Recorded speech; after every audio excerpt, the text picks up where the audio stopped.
nós estamos entrando no segundo artigo do Credo, que diz: eu creio em Jesus Cristo, seu único Filho e nosso Senhor. Vimos já que Jesus, a palavra Jesus, quer dizer em hebraico Deus salva. Aí nós temos ao mesmo tempo a identidade e o nome e a missão de Jesus. Identidade, ele é Deus. Qual é a sua missão? Ele salva. Então ele veio para nos salvar. Exatamente o anjo Gabriel, quando anunciou a Virgem Maria, ela deu a Maria o nome que deveria ter o seu filho, exatamente Jesus. Porque o anjo disse a ela, porque ele vai poder perdoar os pecados do seu povo. Então, Jesus veio para tirar o pecado do seu povo. Como João Batista havia anunciado lá quando ele mostrou Jesus para os seus discípulos, João Batista, que era o precursor, ou seja, aquele que o Pai preparou para anunciar Jesus ao mundo, João Batista mostra exatamente dizendo: ele é o Cordeiro de Deus que tira o pecado do mundo. Nós sabemos, meus irmãos, que o pecado é a pior realidade do mundo. O pecado gera a morte. Foi pelo pecado que a morte entrou no mundo, diz São Paulo. Por isso, Jesus, para tirar a morte da alma, pior do que a morte do corpo, Jesus veio tirar o pecado do mundo. É por isso que a primeira coisa que Jesus fez depois que ele ressuscitou, no domingo mesmo da ressurreição, foi instituir o sacramento da confissão. Ele disse aos apóstolos reunidos com ele no cenáculo, bem claro: assim como o Pai me enviou, eu vos envio a vós.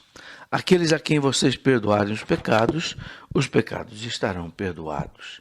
Aqueles a quem vocês não perdoarem os pecados não estarão perdoados. Jesus deu esta autoridade, esse poder à igreja, aos seus sacerdotes, de perdoar os pecados. Assim, ele tira o pecado do mundo.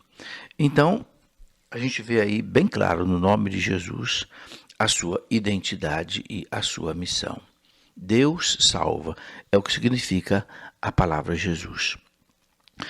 E nós temos também que o nome do nosso Deus Salvador, ele era invocado uma só vez por ano pelo sumo sacerdote para a expiação dos pecados de Israel, lá no Antigo Testamento. Depois do sumo sacerdote aspergir o que ele chamava de propiciatório dos santos com o sangue do sacrifício. O propiciatório era aquele lugar da presença de Deus. Quando São Paulo diz que Deus o destinou como instrumento de propiciação por seu sangue, São Paulo quer dizer exatamente isso, né? Que a humanidade de Jesus era Deus que em Cristo reconciliava o mundo consigo. Por isso, Jesus foi entregue em propiciação dos nossos pecados, porque no propiciatório, lá dos santos, é que o sangue do Cordeiro era aspergido para o perdão dos pecados. E agora, o sangue de Cristo vai ser aspergido em propiciação também pelos nossos pecados. Esta é uma tônica que se repete muitas vezes no Novo Testamento pelos apóstolos. Nós fomos redimidos, libertados do nosso pecado pelo sangue de Cristo. E a ressurreição de Jesus, ela glorifica o nome de Deus Salvador. Porque, a partir de agora, o nome de Jesus que manifesta em plenitude todo o seu poder supremo, como diz São Paulo, nome acima de todo nome. São Paulo diz isso lá em Filipenses 2,9. Né? Os espíritos maus temem esse nome.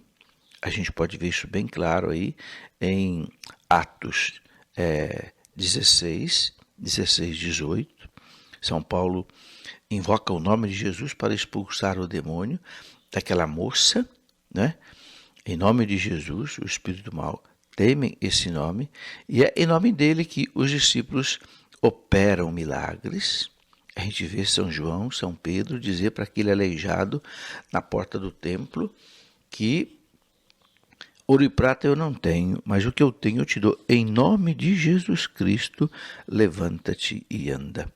Pois tudo o que pedem ao Pai em seu nome, o Pai lhes concede, disse Jesus lá em João 15:16. Então, o nome de Jesus tem poder.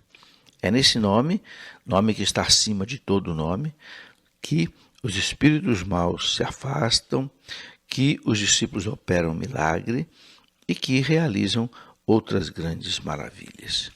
O nome de Jesus está no meio, no cerne da oração cristã. Todas as orações litúrgicas, nós já vimos, terminam exatamente com essa expressão por nosso Senhor Jesus Cristo. E a nossa Ave Maria sempre traz no seu centro a palavra Jesus. É muito bonito a gente notar isto. Como eu já disse, a Ave Maria não é centrada em Maria, mas é centrada em Jesus. A palavra que está no centro da Ave Maria é Jesus. Bendito o fruto do vosso ventre, Jesus. Muito bem, e a palavra Cristo, Cristo vem lá do grego e quer dizer Messias, que quer dizer aquele que é ungido por Deus. Então Jesus é aquele que Deus escolheu para cumprir de maneira perfeita essa missão. Em Israel eram ungidos em nome de Deus aqueles que eram consagrados para uma missão que vinha dele. Era o caso dos reis, o caso dos sacerdotes e em algumas ocasiões também os profetas eram ungidos. E esse devia ser, por excelência, o caso do Messias, que Deus enviaria para instaurar definitivamente o seu reino no mundo. E o Messias deveria ser ungido pelo Espírito do Senhor. A gente nota isso lá no Antigo Testamento, quando você lê, Isaías 11:2, o Espírito do Senhor está sobre mim, e outras citações, ao mesmo tempo como rei, sacerdote, profeta. Jesus realizou a esperança messiânica de Israel, nesta tríplice função de sacerdote, de rei e de profeta. Por isso que se diz que todo cristão é também sacerdote, rei e profeta, porque Jesus é sacerdote, é rei e é profeta. Os reis, os sacerdotes e os profetas eram ungidos. Jesus é ungido nas três formas ao mesmo tempo. E quando nós participamos do batismo, nós participamos dessa tríplice dimensão de Jesus, de rei, de sacerdote e de profeta. Rei porque nós reinamos com ele. Mas a igreja ensina que reinar com Cristo não é um reinado como o do mundo. Não, reinar com Cristo é servir. Depois nós somos sacerdotes com Cristo, porque Cristo ele liga o povo a Deus. E nós também, como cristãos, devemos fazer isto. E o profeta é aquele que fala em nome de Deus, que anuncia as coisas de Deus. Nós também devemos ser evangelizadores, devemos ser profetas. Bem, o anjo anunciou aos pastores o nascimento de Jesus como o do Messias prometido a Israel. Nós nos lembramos que os anjos disseram, hoje na cidade de Davi nasceu-vos um Salvador, que é o Cristo Senhor. Um Salvador, que é o Cristo Senhor. Foi assim que os anjos, lá em Lucas 2:11, anunciaram para os pastores. Por isso, desde o início, Jesus é aquele que o Pai consagrou e enviou ao mundo, nascido no seio da Virgem Maria, e veio daquele que foi gerado nela pelo Espírito Santo. Jesus se chama Cristo, nasceu da descendência de Davi, como estava prometido lá desde os tempos dos profetas, da tribo de Judá. E esta consagração messiânica de Jesus manifesta uma missão divina. Aliás, o que indica seu próprio nome, porque o nome de Cristo está subentendido aquele que ungiu e aquele que foi também ungido. Por isso, o nome de Cristo tem um significado grande. É preciso então entender que o nome é Jesus. Cristo é um título, é a sua missão, que ele assume como o enviado do Pai. E Jesus aceitou esse título de Messias, o filho de Davi. A gente percebe que ele aceitou esse título. Jesus acolheu aquela profissão de fé de São Pedro, quando Pedro reconheceu Jesus como o Messias. Jesus perguntou: a quem dizem os homens que eu sou? E aí eles começaram a dizer: alguns dizem que o Senhor é João Batista que ressuscitou, que já tinha sido morto por Herodes. Outros dizem que o Senhor é um profeta. Outros dizem isso, outros dizem aquilo. E Jesus pergunta para ele: mas se vocês, para vocês, não é? Ou seja, para vocês que já estão comigo aí há 3 anos, que me conhecem, para vocês quem eu sou? Então, eles dizem claro, São Pedro diz claro, não é? Tu és o Messias que Deus enviou. E Jesus ficou tão feliz naquela hora que ele colocou Pedro como o futuro primeiro chefe da igreja. Não foi a carne nem o sangue que te revelou isto, Pedro, mas o meu Pai que está no céu. Por isso eu te digo, tu és Pedro, e sobre esta pedra eu edificarei a minha igreja. Por isso a gente vê que Pedro é aquele que Cristo ungiu. E o Filho do Homem, disse Jesus, não veio para ser servido, mas para servir, dar a sua vida em resgate pela multidão. Em Mateus 20, 28 você vê isso, e isto mostra o sentido da missão do Cristo. É por isso, meus irmãos, que o verdadeiro sentido da realeza de Cristo só se manifestou no alto da cruz. Somente após a sua ressurreição, não é? Que poderá ser proclamada por Pedro diante de todo o povo, que toda a casa de Israel saiba com certeza, Deus o constituiu Senhor e Cristo, esse Cristo que vós crucificastes. Agora vocês sabem que Deus o constituiu Senhor, chefe da sua casa. Bem, Jesus é o Filho único de Deus. É o único Filho natural de Deus. Nós somos filhos de Deus por adoção, mas Jesus é o verdadeiro Filho de Deus. Filho gerado no Pai antes de todos os séculos. Como diz o credo, Deus de Deus, luz verdadeiro, Deus verdadeiro, gerado, não criado, porque ele não é criatura. Ele é Deus, ele sempre existiu. Aí, a partir do parágrafo 441, Jesus é Filho de Deus. E Filho de Deus no Antigo Testamento é um título dado aos anjos, também às vezes ao povo, aos filhos de Israel e a seus reis. Significa então uma filiação adotiva que estabelece entre Deus e a sua criatura relações assim de uma intimidade muito especial. Quando o rei Messias prometido chama-se Filho de Deus, ele não implica necessariamente que seja assim algo que implique além do nível humano.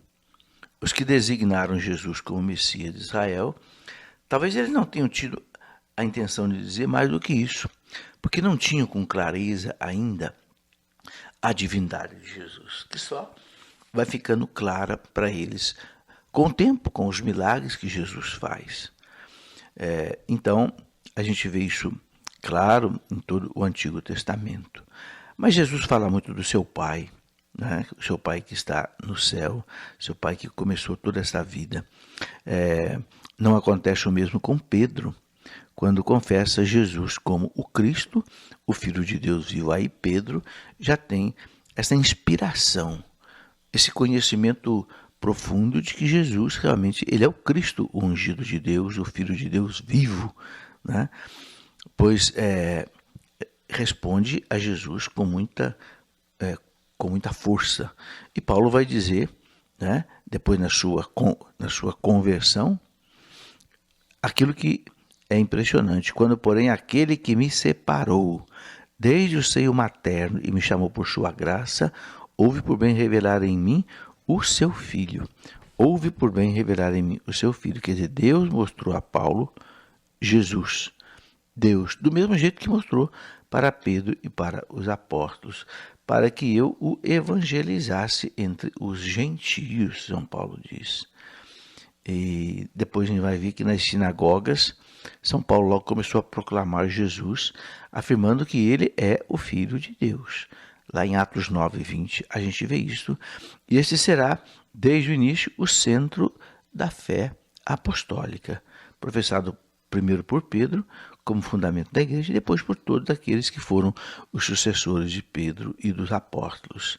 Se Pedro pôde reconhecer esse caráter transcendente da filiação divina de Jesus, Jesus como Messias, foi porque Deus o deu a entender. E Pedro, diante do Sinédrio, lembra que Jesus colocou bem claro, quando perguntaram, tu és filho de Deus? Jesus respondeu, vós dizeis que eu sou. Então, Jesus não deixou de confirmar isto para aqueles que duvidavam dessa questão e chamava Deus de meu Pai e vosso Pai, nos ensinou a rezar o Pai Nosso. Bem, os evangelhos, meus irmãos, narram em dois momentos assim solenes o batismo e a transfiguração de Jesus lá no Monte Tabor, onde a voz do Pai, né, designa Jesus como o seu Filho bem-amado. O Pai confirma isso. Jesus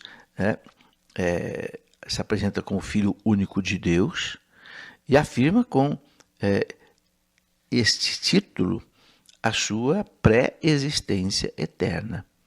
Então a gente vê lá em João 3,16, Jesus diz, por exemplo, Deus amou a tal ponto o mundo que ele enviou o seu Filho único, o seu Filho único. Jesus destaca isso, para que todo aquele que nele crê não pereça, mas tenha a vida eterna.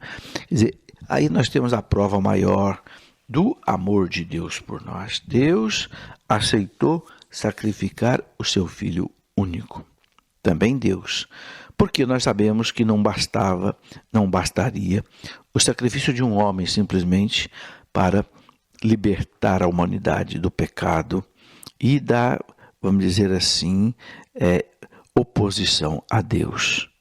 Porque o pecado da humanidade fere a majestade infinita de Deus.